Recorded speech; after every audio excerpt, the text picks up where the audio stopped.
I think I'm a special one. Fabregas, lovely ball threaded through. Costa, what a start! Brett Lampard to win it. He's got it.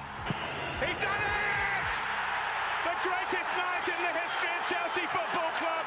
Welcome back to Son of Chelsea. Daniel Childs here. Happy Friday, and it's a happy Friday when Chelsea have just won a game 8-0. This is my review of the Noah game last night. I was at the bridge. The goals were going in 2 by 2. I've allowed myself one Noah pun because I've seen so many about. So if you're okay with just one, I promise that's going to be the only Noah's Ark related pun or joke in this show. I really do promise that.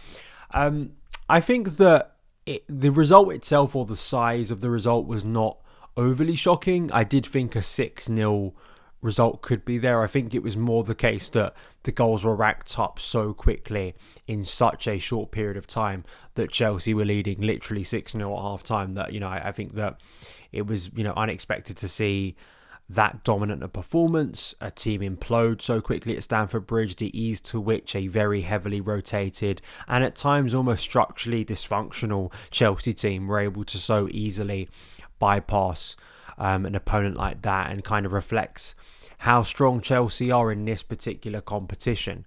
I did say pre-game that it is kind of hard to analyse these games if we're directly linking them to what happens in the Premier League. However, I don't think Joao Felix did himself any harm. I don't think Mudryk did himself any harm.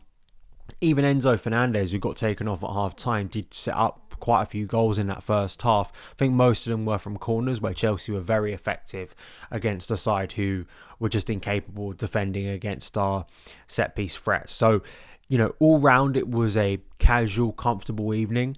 I think the other positives for me when I looked at that starting 11 was mainly the inclusion of Tyreek George. It's great to see him get significant minutes, and I think because Chelsea have won their first 3 so comfortably, I think the next game against Heidenheim is probably actually on paper, I think probably the toughest opponent, given this is a Bundesliga team who are probably the highest quality opponent Chelsea are going to face. But I'd like to see Tyreek George, and we saw Raksaki come off the bench.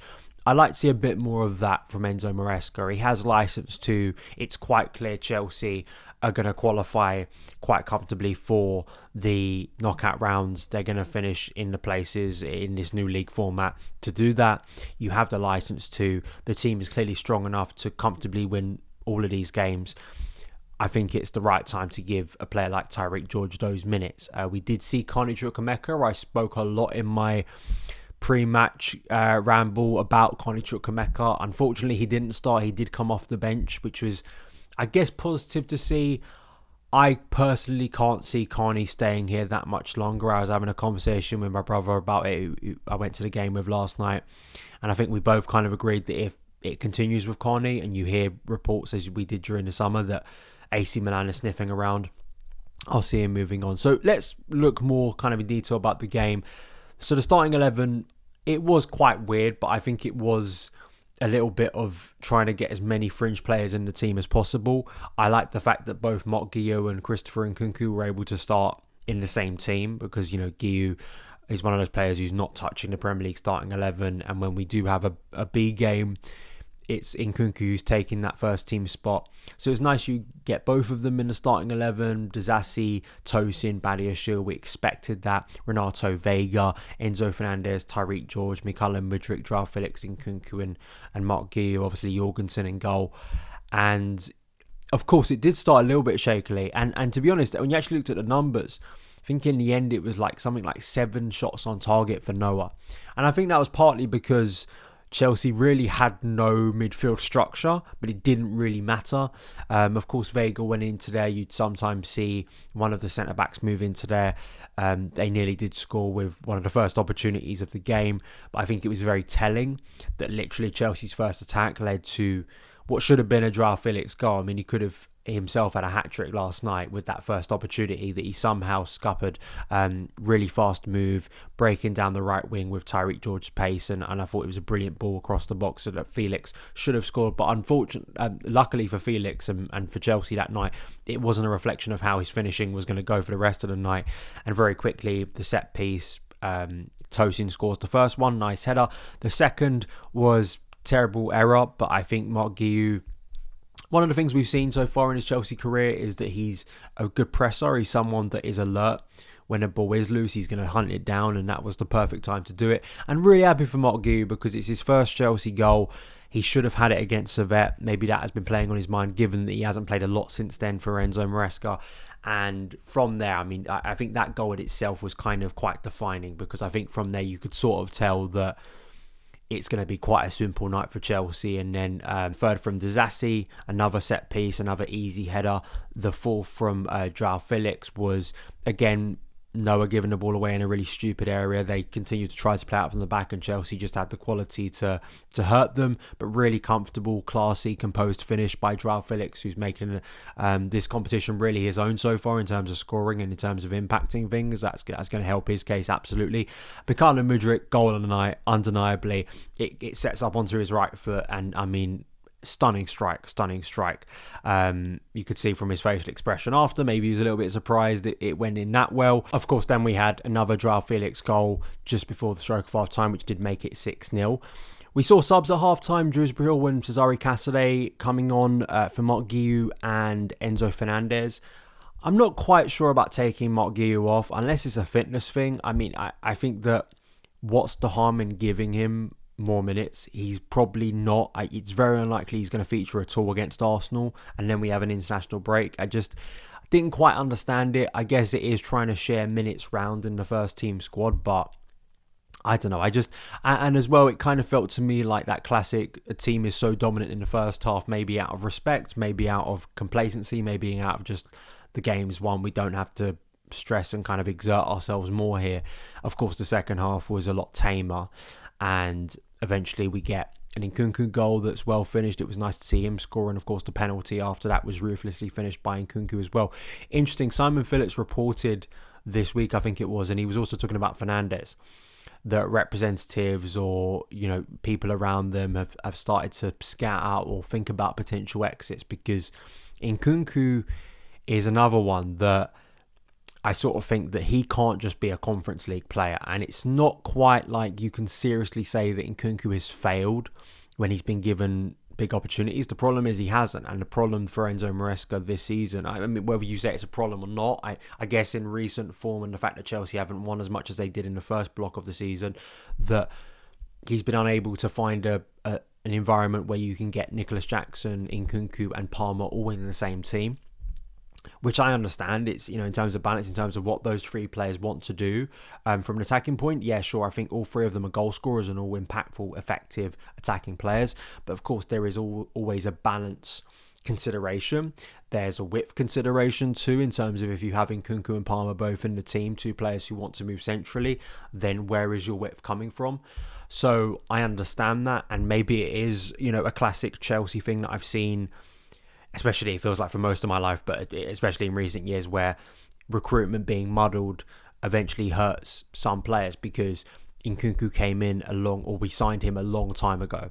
We signed him before these sporting directors arrived, and since then we've signed Nicholas Jackson, we've signed Cole Palmer, we've signed Noni Madueke, we've signed Mudryk and Mudryk. You know, we've signed a lot of players who were used and kind of, you know, Jadon Sancho, Pedro Neto, adding more width, adding attacking options where Nkunku could have fit. And, you know, clearly when Vival was a part of the sporting director or sporting structure, I think Nkunku was brought in with an idea of being a much bigger player for Chelsea.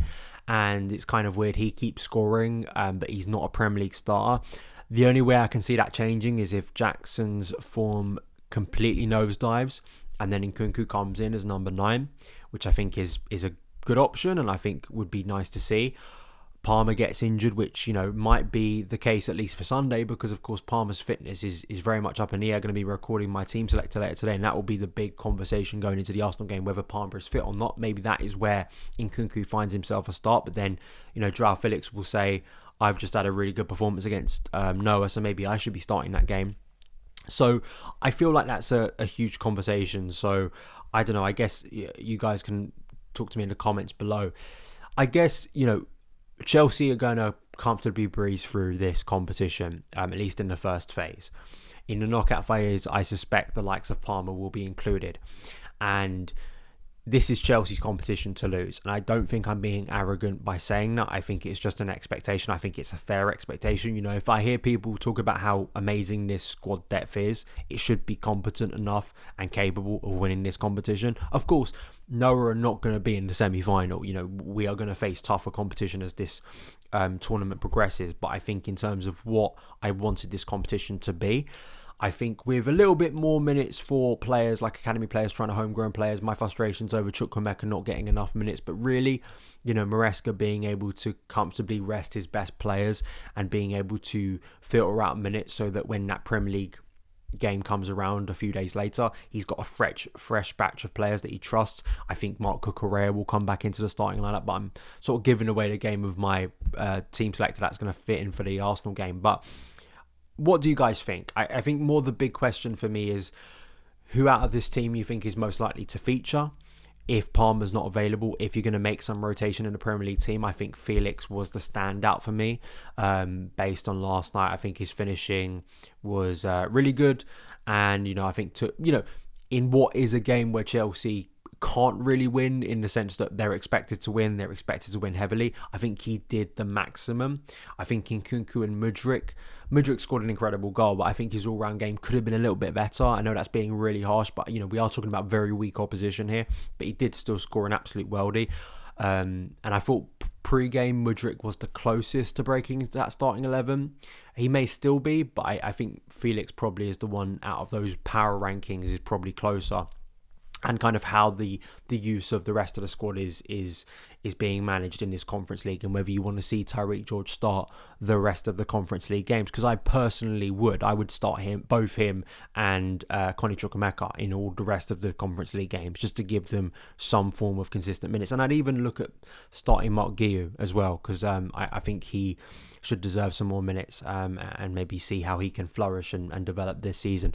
So those are my thoughts on the game. We're going to be quickly obviously moving on now to the Arsenal game, so stay tuned for my team selector. That will be coming out tomorrow. I'm recording it today because I've got quite a busy weekend, and it's a huge game, and I really do hope that we can end this block of games in the biggest way possible. But of course, very different challenge to Noah. I think if you squint last night, if I squinted a few times, you think you were playing Real Madrid, which made us feel a little bit better. But Chelsea, confident, goals galore, shooting practice, really. Those are my thoughts. Follow me across socials. That's SonOfChelsea, and I will see you again very soon. All the best.